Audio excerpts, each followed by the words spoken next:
Olá, queridos professores, a paz do Senhor. Mais uma vez estamos aqui com alegria para compartilhar convosco mais uma pré-aula da Escola Bíblica Dominical.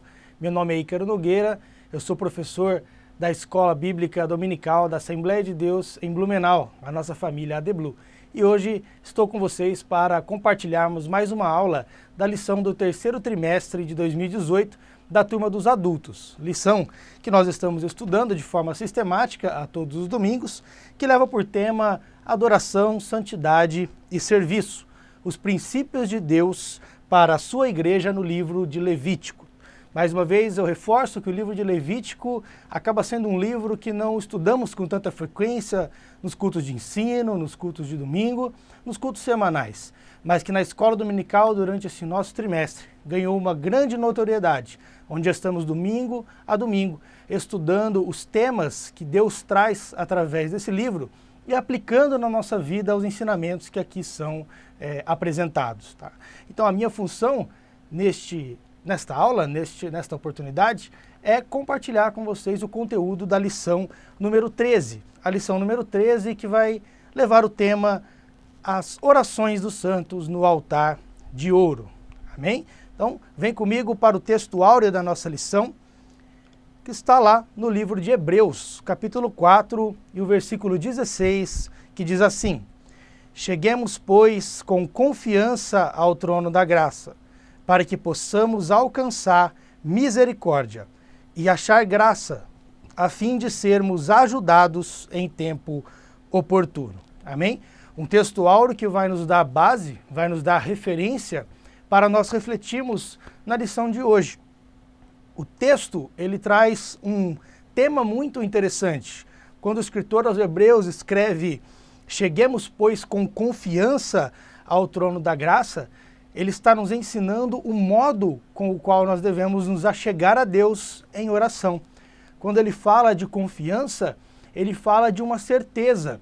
E eu gosto muito da definição de Tomás de Aquino, na Suma Teológica, quando ele define a confiança como a certeza de algo que nós não podemos verificar.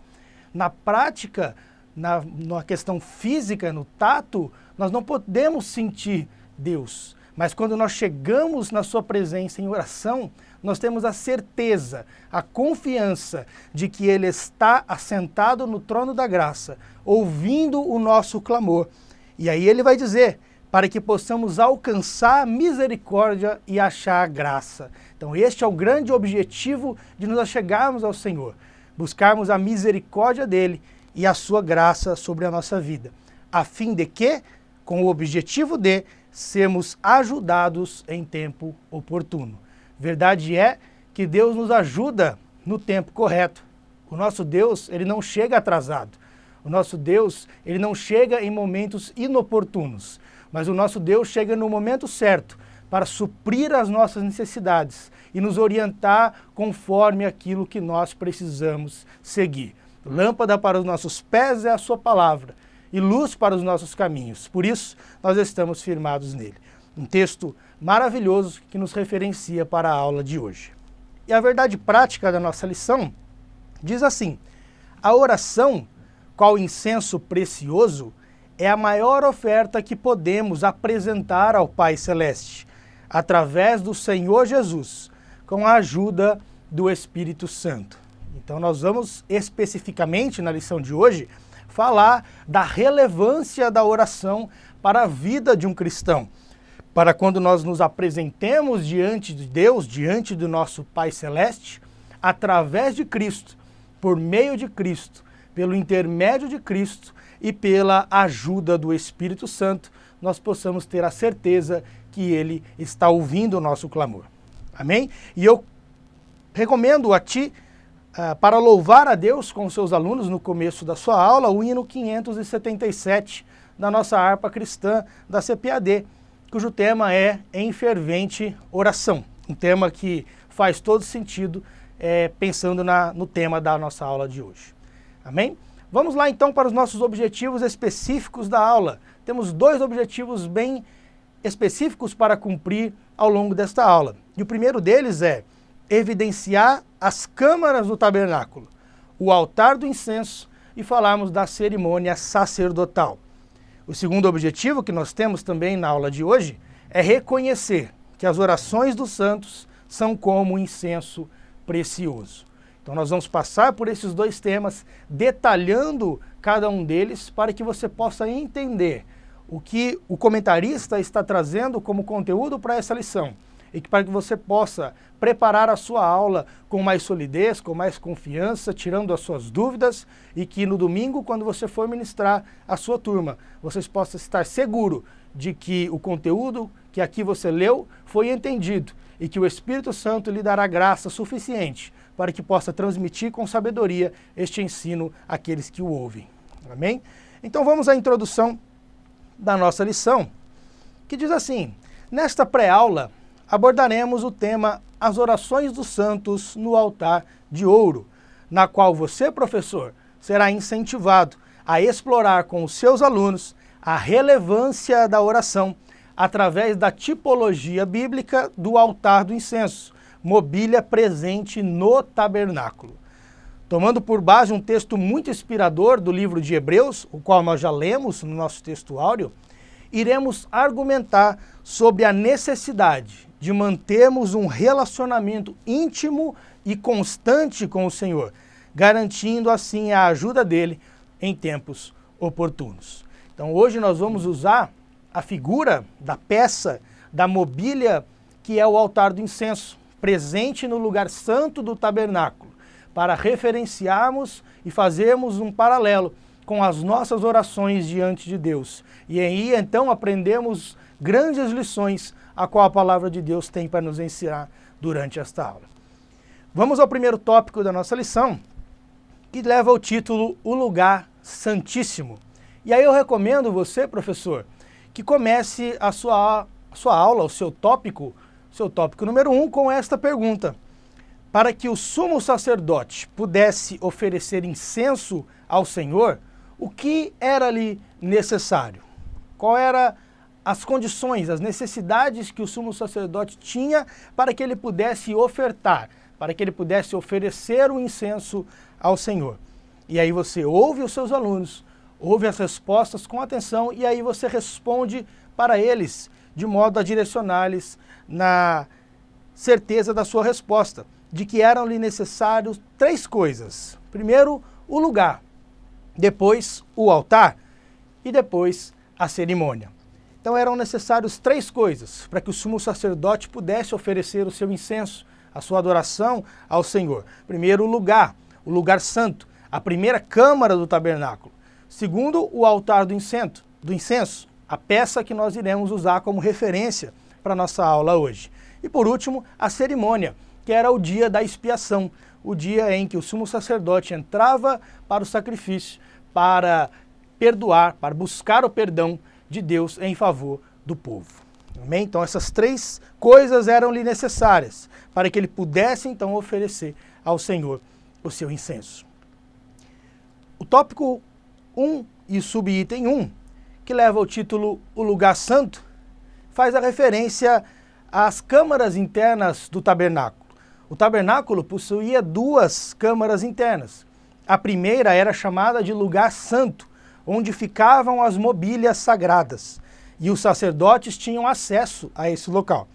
A segunda, isolada por um véu, era chamada de Lugar Santíssimo, ou, em algumas outras traduções da nossa Bíblia, de Lugar Santo dos Santos, onde ficava a Arca da Aliança, a arca que continha o maná, a vara de Arão que havia florescido e as tábuas da lei. E somente o sumo sacerdote tinha acesso uma vez ao ano a esse local. Então, essas eram as 2 câmaras internas do tabernáculo. A primeira delas, o lugar santo, onde ficavam 3 mobílias principais. Adentrando o lugar, à esquerda ficava-se o candelabro, o castiçal de ouro. À direita, a mesa dos pães da proposição.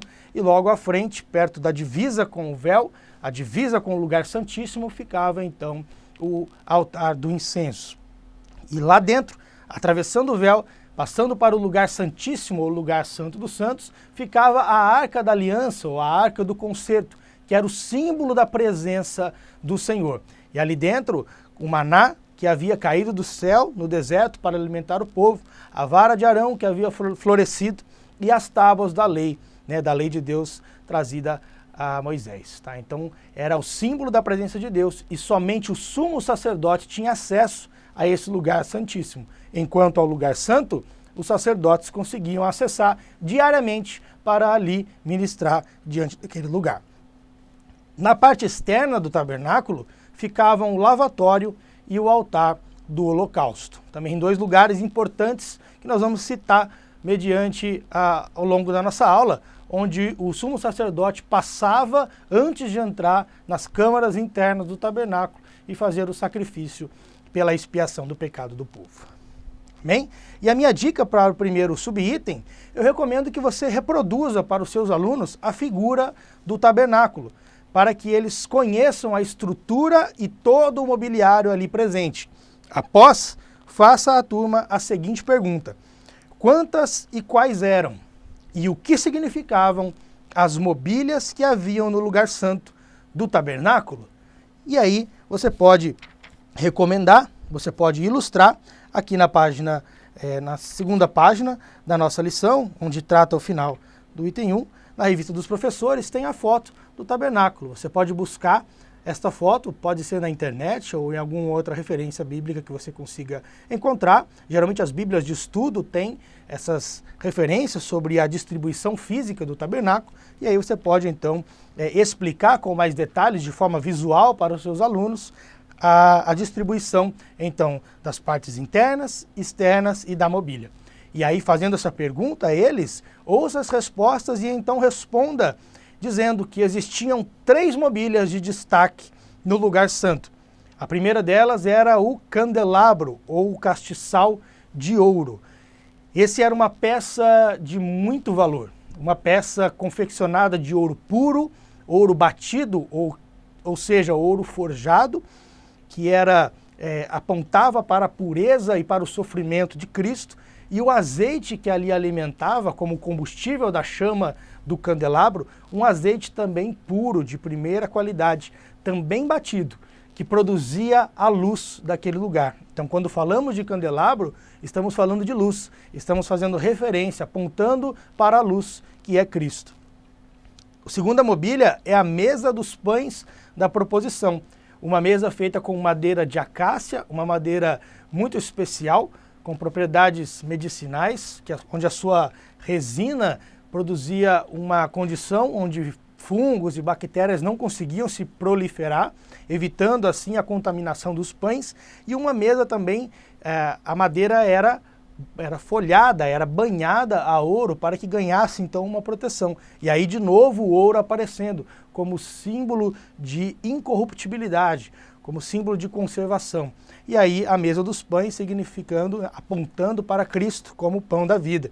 E por último, o altar, que é o que nós estamos falando, o altar do incenso, que também era feito de madeira de acácia, também revestido de ouro. E ali onde eram queimados os incensos que faziam referência às orações dos santos. Assim como a fumaça do incenso subia, as orações dos santos também sobem diante da presença do Senhor. É importante fazer essa referência para que seus alunos conectem a questão física das mobílias com o seu significado também espiritual. Ok?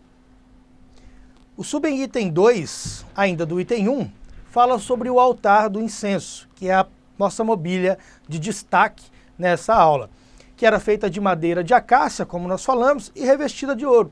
E ela tinha um formato retangular, em 3 dimensões. Então era um côvado por 1 côvado por 2 côvados de altura. Então, na média, 45 centímetros, 45 centímetros e 90 centímetros de altura. E ela possuía também alguns ornamentos, como chifres, bordas, argolas e também alguns varais, né? Então era uma madeira trabalhada, revestida de ouro, né? Com dimensões específicas e toda ornamentada. Então era uma peça de um grande valor físico, estético e também espiritual. O altar ficava posicionado na divisa com o lugar santíssimo, logo na entrada do véu. Por esse motivo, era considerado também parte da mobília desta câmara do tabernáculo. Então, como nós falamos e podemos ver na figura que aqui foi ilustrada, o altar ficava logo no final do lugar santo, perto do véu, na divisa com o lugar santíssimo. E por este motivo também era considerado parte da mobília do lugar santíssimo. Então ficava ali na divisa entre as duas câmaras e em certo momento a Bíblia vai dizer que também fazia parte do lugar santíssimo. É o lugar onde se queimava o incenso na presença do Senhor. E a dica que eu tenho para você nesse subitem 2 eu recomendo que você faça uma ilustração comparativa, usando caixas ou objetos que possuam formatos ou dimensões similares ao que nós descrevemos, para que a sua turma possa imaginar como seria esta mobília do tabernáculo. Então traga caixas de papelão ou caixas de madeira, mais ou menos nas dimensões que nós falamos, 45 por 45 por 90, para que os seus alunos possam imaginar mais ou menos como era o tamanho desta peça. E aí você convide, explore junto com eles as razões pelas quais a madeira de acácia e o ouro puro foram escolhidos como matéria-prima para esta peça. E aí você conclui que tudo que Deus recomendou sobre a construção do tabernáculo refletia a sua presença e apontava para Cristo. Como eu disse anteriormente, a madeira de acácia possuía propriedades que não deixavam ela se contaminar, ela se estragar e não proliferar substâncias ou seres vivos, microscópicos, que pudessem contaminar o pão que estava sobre a mesa. E o revestimento de ouro também contribuía para isso. Então, a madeira fala de incorruptibilidade, o ouro também fala de incorruptibilidade, fala de algo santo, algo que não se contamina, algo puro, que aponta diretamente para Cristo. Então, cada peça, cada mobília, cada direção que Deus dá para a construção do tabernáculo está apontando, referenciando para o Senhor Jesus. Amém? Então vamos para o subitem 3 do tópico 1, que fala sobre a composição do incenso. E a ideia deste subtópico é dizer que o incenso não era uma fórmula secreta, mas que ele possuía uma certa exclusividade para que fosse usado somente na presença do Senhor. Então, este incenso era exclusivo para o uso no ministério, para que o sacerdote pudesse apresentar a sua adoração, fazer a sua cerimônia, e ele era proibido de ser usado em outras situações. Apesar de não ter essa receita secreta, ele era composto de substâncias aromáticas, que quando queimadas, quando expostas ao fogo, liberavam uma fumaça de cheiro agradável. Essa receita do perfume do incenso, que era queimado no altar, era formada por 3 componentes, os quais a Bíblia cita. O primeiro deles é o estoraque, o segundo é a ônica e o terceiro é o gálbano. E o que seriam esses três componentes ou essas 3 substâncias? O estoraque é uma resina de uma erva medicinal que produz um aroma floral, intenso, marcante e de queima duradoura. Então, pensando na composição de um incenso, faz todo sentido que a queima deste componente produza um aroma intenso, produza uma queima duradoura e fique então um aroma marcante para que pudesse marcar todo o ambiente com aquele componente. O segundo componente é a ônica, que era feita de membranas fibrosas com odor, ou seja, odoríferas, das conchas de um molusco marinho, que quando reduzidas a pó, ou seja, quando moídas e queimadas, exalavam um aroma suave e também duradouro. Então, mais um componente que exalava um bom aroma e de forma duradoura. O terceiro componente é o gálbano. O gálbano é uma planta da qual se extrai o óleo aromático, que produz perfume intenso ao ser queimado.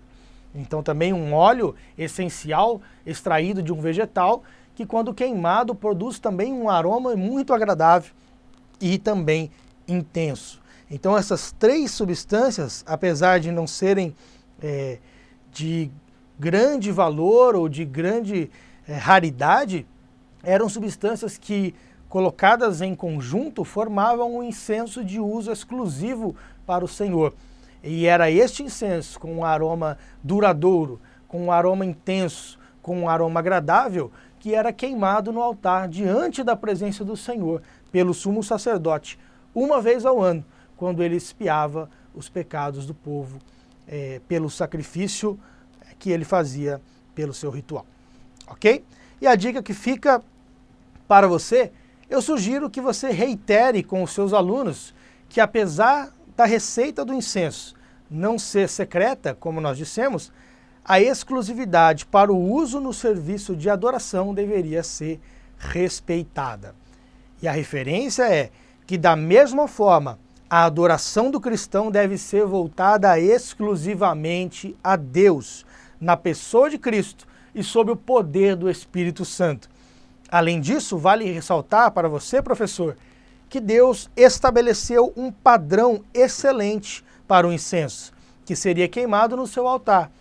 De igual modo, ele espera que nós tenhamos, espera de nós, um padrão também de excelência no relacionamento com ele. Então, da mesma forma como Deus estabelece o padrão de perfume intenso, agradável e duradouro para que fosse queimado diante da sua presença, da mesma forma Deus estabelece para nós um padrão de excelência nas nossas orações, um padrão de excelência com o qual nós nos achegamos a Ele, um padrão de excelência para o nosso relacionamento íntimo e certo com Ele. Então nós, como cristãos, e nós, como professores, devemos ensinar a nossa turma, os nossos alunos, que Deus espera de cada um de nós um padrão de excelência no relacionamento com Ele. Amém? Vamos ao item 4, ainda do tópico 1, que fala então sobre a cerimônia. Qual era a cerimônia que era realizada pelo sumo sacerdote, que trazia então a queima do incenso no seu ritual? Uma vez ao ano, no dia da expiação, o sumo sacerdote cumpria uma série de procedimentos com o objetivo de buscar o perdão de Deus para os pecados do povo. O sacerdote então passava pelo altar do holocausto, onde eram feitos os sacrifícios da expiação. Deste altar, ele retirava brasas acesas para alimentar o altar do incenso. Com os punhos cheios de incenso aromático moído, ele levava o incensário para dentro do véu e queimava o perfume sobre as brasas, gerando uma nuvem que cobria o propiciatório, ou seja, a tampa da arca da aliança, para que o sumo sacerdote não morresse. Então perceba que o ritual ele é muito bem estabelecido. Então, antes de entrar no tabernáculo, antes de adentrar o lugar santo e o lugar santíssimo, o sumo sacerdote tinha que passar pelo altar do holocausto, onde ali era sacrificado um animal, para que fosse feita a expiação pelo seu pecado e pelo pecado do povo. Então ele adentrava no lugar santo e ali passava então por toda aquela câmara e se achegava diante do altar do incenso.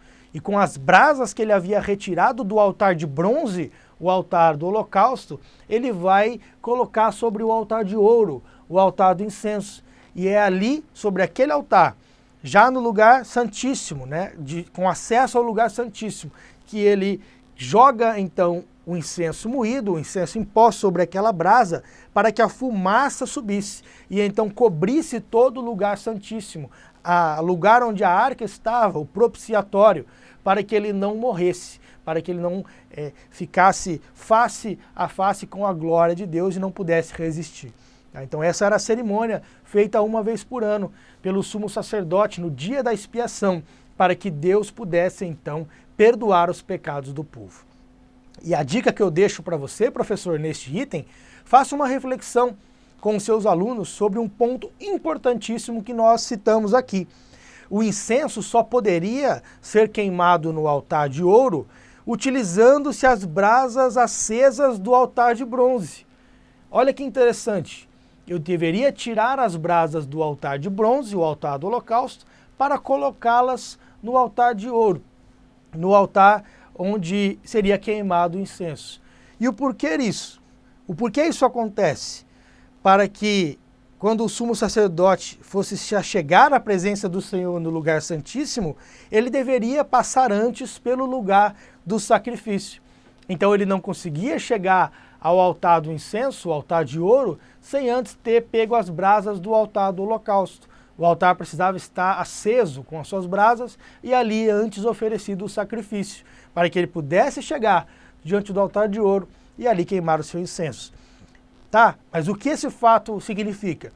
Significa que o sumo sacerdote, quando faz esse caminho entre o altar do holocausto e o altar de ouro e a presença do Senhor, está apontando para Cristo. Porque sem o sangue do Cordeiro derramado previamente, nós jamais teríamos livre acesso ao trono da graça. Então este caminho feito pelo sumo sacerdote faz todo sentido em relação à nossa salvação. Se não houvesse o sacrifício prévio, eu e você não poderíamos ter acesso à presença de Deus. Então, porque Cristo se sacrificou, Cristo deu a sua vida, derramou o seu sangue por nós, então nós temos condições de nos achegarmos à presença de Deus e ali possamos desfrutar da sua glória. Então, um tema que vale a pena ser refletido, vale a pena ser abordado com os seus alunos, ouça-os, incentive-os a trazer sempre essa simbologia, sempre essa reflexão quando pensarem na sua salvação, de que é necessário o sacrifício, foi necessário o sacrifício de Cristo, para que nós pudéssemos então hoje dobrar os nossos joelhos com livre acesso à presença do Senhor. Amém? Então vamos ao tópico 2 da nossa lição, denominado As Orações dos Santos. E eu recomendo a você que inicie esse tópico fazendo uma pergunta aos seus alunos. Por quais razões o perfume queimado no altar do incenso é comparado com as orações dos santos? E então, convide os alunos a responder de forma voluntária e então ouça as suas respostas. Depois construa com eles o entendimento, no sentido de que, assim como o cheiro do perfume queimado em um incensário é agradável ao olfato, as orações feitas pelos justos também o são para o Senhor. Então, quando nós queimamos o incenso com o seu cheiro agradável diante de nós, quando nós queimamos o incenso diante de uma brasa, aquele aroma agradável ele toma conta do ambiente. E assim também com as nossas orações.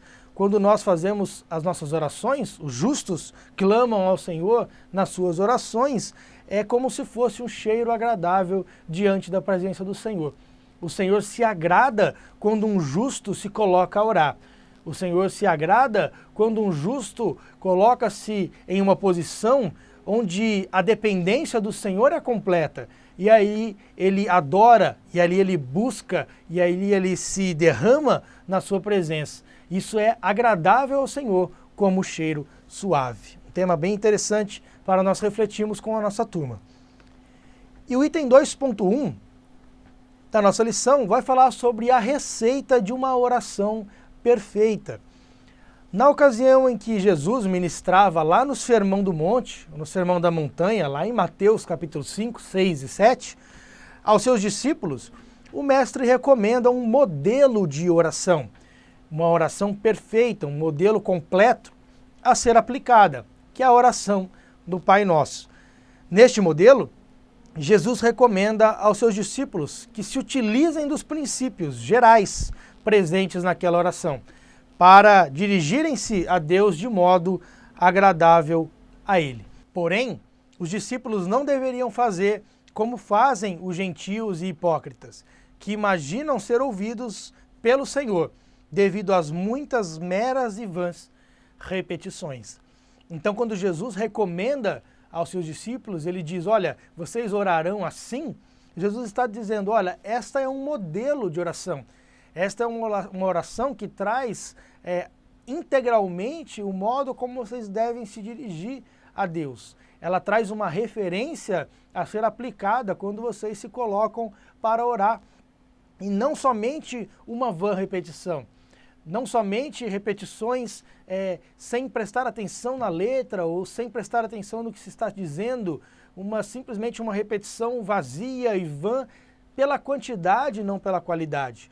Jesus então está direcionando, olha, não precisa ser várias e várias repetições ao pé da letra, mas atentem-se para o modelo, atentem-se para a referência, atentem-se para os princípios que aqui estão contidos nessa oração, para que você possa se achegar diante de Deus usando esses princípios, para que seja agradável a sua oração a Ele. E aí eu recomendo a você, professor, que faça referência, de forma respeitosa, é claro, mas também esclarecedora, ao tradicional catolicismo romano, onde são empregadas orações repetitivas, a fim de se obter alguma graça divina. Então, dentro do exemplo que nós estamos aqui citando, de forma sim respeitosa, mas também bem esclarecedora diante do nosso contexto, são empregadas orações repetitivas a fim de obter alguma graça divina dentro da tradição católica, né? E alguns exemplos dessa prática são as novenas, ou seja, orações que são feitas por 9 dias em sequência, buscando alguma graça divina.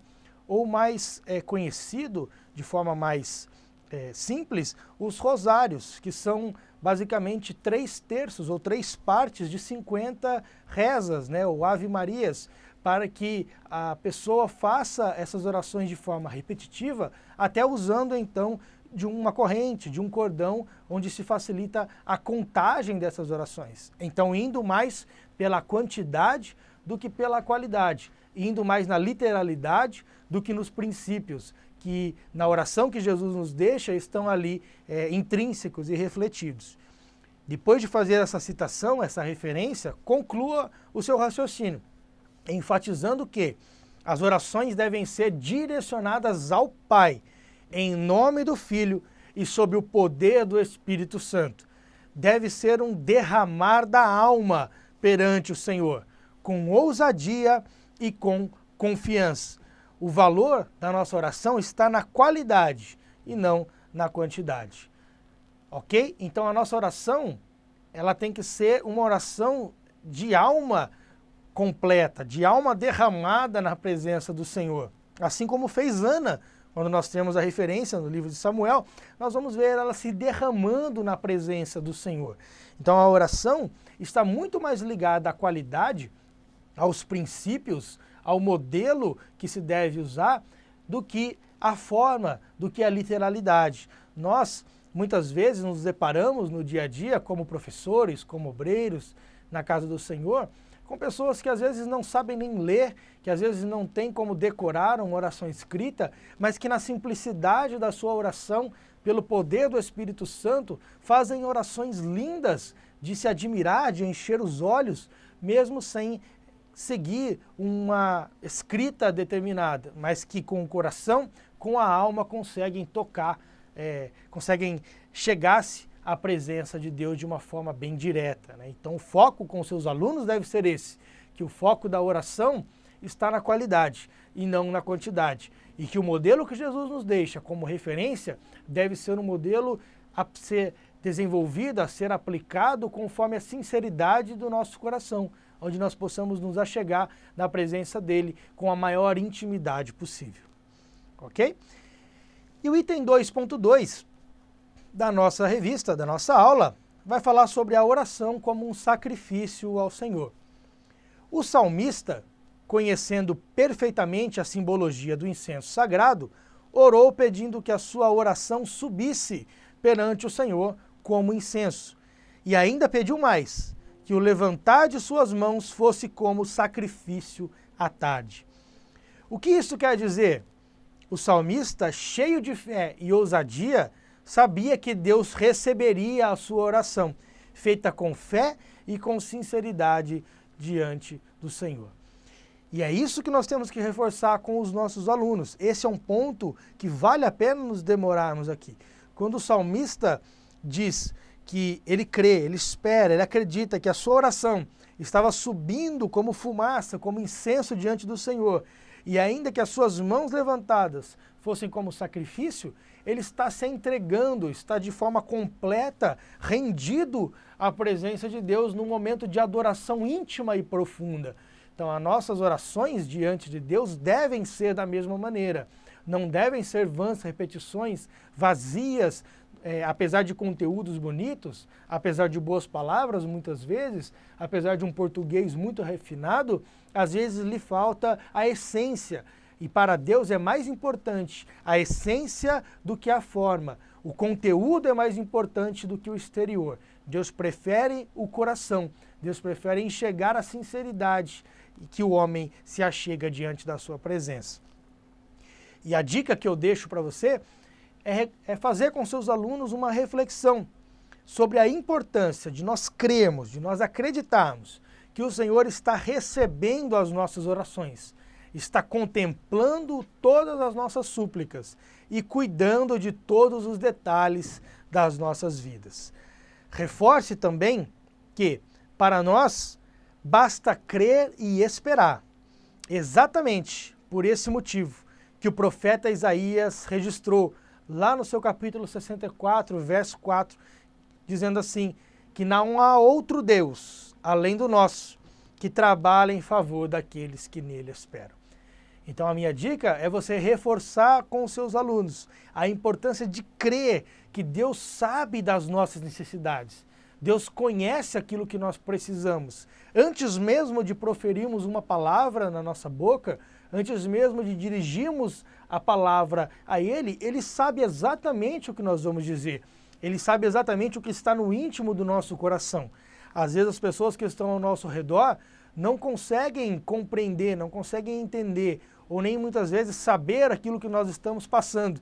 Mas Deus, Ele sonda o coração, Ele conhece. Então reforce com seus alunos isso, que eles creiam quando se achegar à presença do Senhor, que a oração é um diálogo. Eu falo e Deus fala comigo. Eu falo e Deus me escuta. Deus fala e eu escuto. Que a oração não é um monólogo, onde eu falo sozinho e ninguém me ouve, como se eu estivesse falando para as paredes. Então reforce com os seus alunos este fato, de que basta para nós crermos e esperarmos. Quando nós orarmos ao Senhor, estejamos colocando tudo diante do altar, como vai dizer o hino que nós citamos lá no começo. Que em fervente oração apresentemos tudo diante dele. E só quando tudo estiver diante dele, então nós vamos ver o favor de Deus sobre a nossa vida. E o que o profeta Isaías fala deve ser a confiança do nosso coração, que não há nenhum outro Deus, além do nosso, que trabalha em favor daqueles que nele esperam.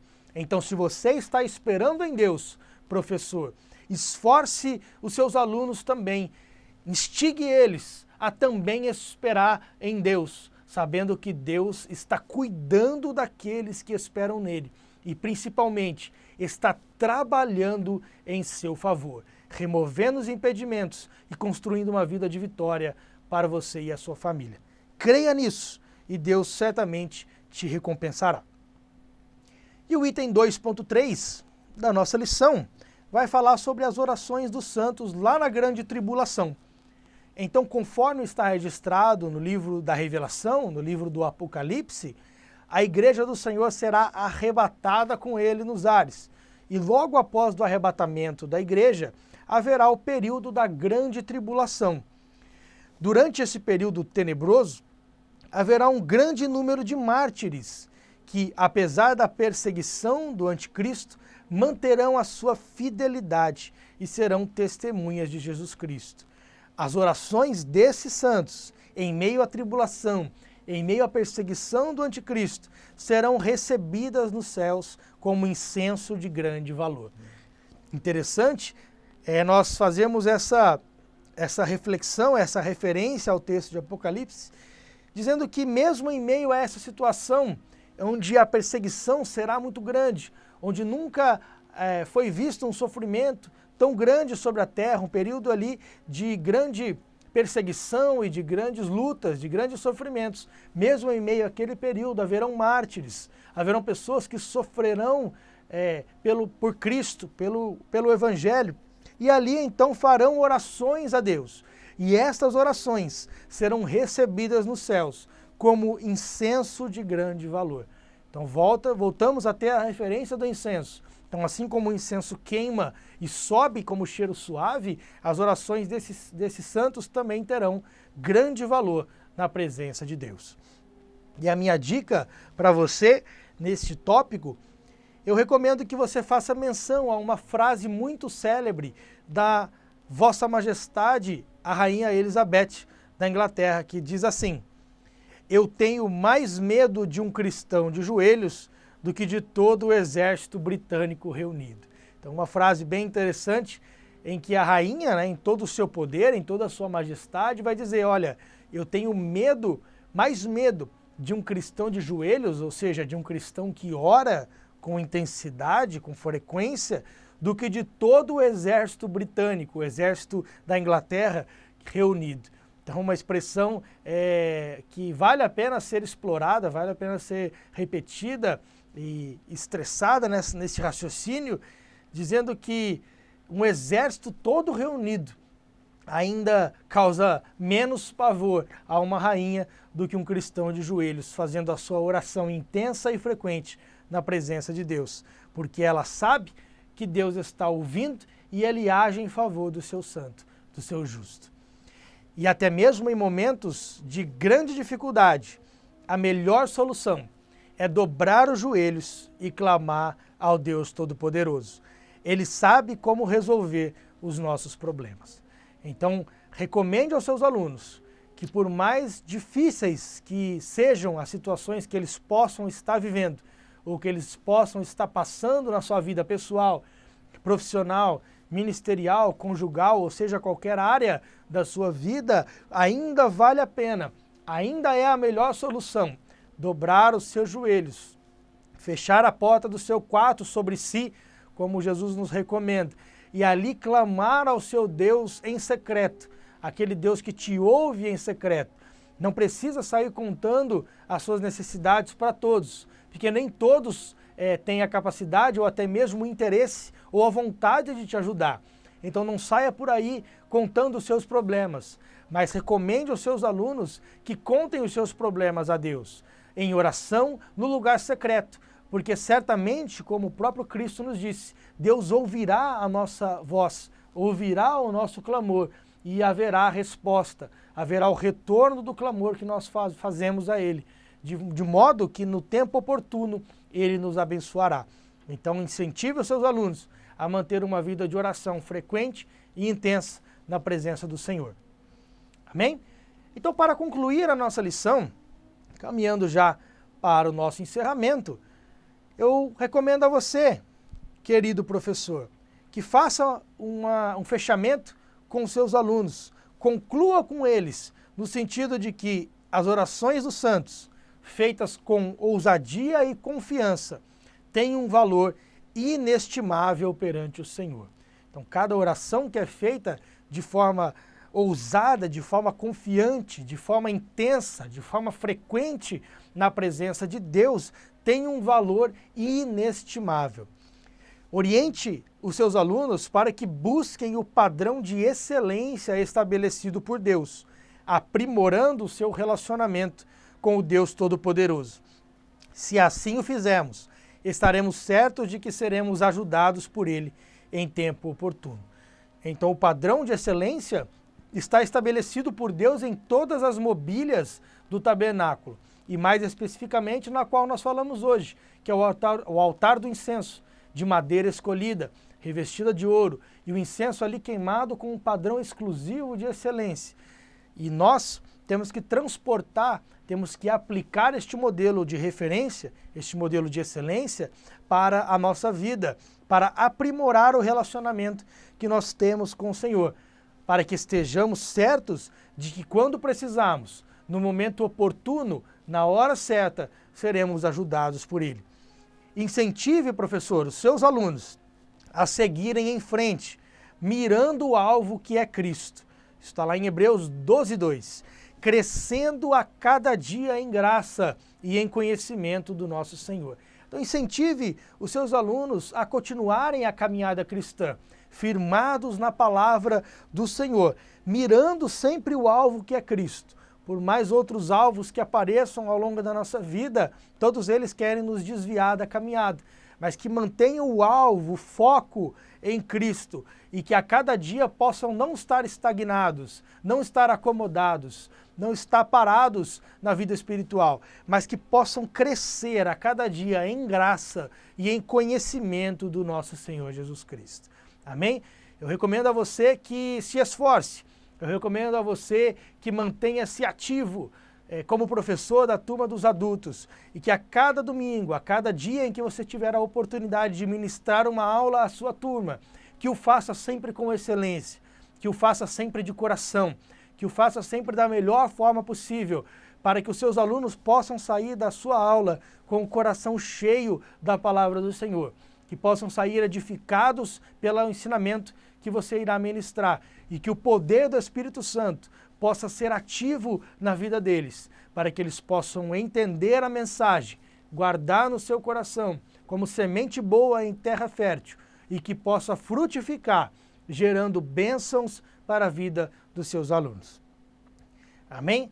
Então eu deixo o meu contato para você, meu contato de e-mail. Então qualquer dúvida, qualquer sugestão, qualquer crítica ou qualquer feedback que você tenha para fazer em relação às nossas aulas, o faça, entre em contato, comente nos vídeos que ali serão postados no YouTube. E eu peço que você compartilhe nas suas redes sociais, Facebook e outras redes que você venha a participar. Compartilhe as aulas que você está assistindo aqui na Escola Bíblica Dominical da ADBlu, para que pessoas possam ser alcançadas pelo Evangelho e que para outros professores também possam conhecer os temas que aqui são ministrados por os professores que se dedicam para o fazerem e que vidas possam ser alcançadas através da preparação e da excelência dos professores, tantos que estão aí espalhados pelo nosso Brasil afora e pelo mundo, por que não dizer, e que nós, como professores, possamos nos aperfeiçoar no ensino da palavra e que possamos estar dependentes de Cristo todos os dias, contando com o poder do Espírito Santo. Deus te abençoe, uma boa aula, em nome de Jesus. Amém.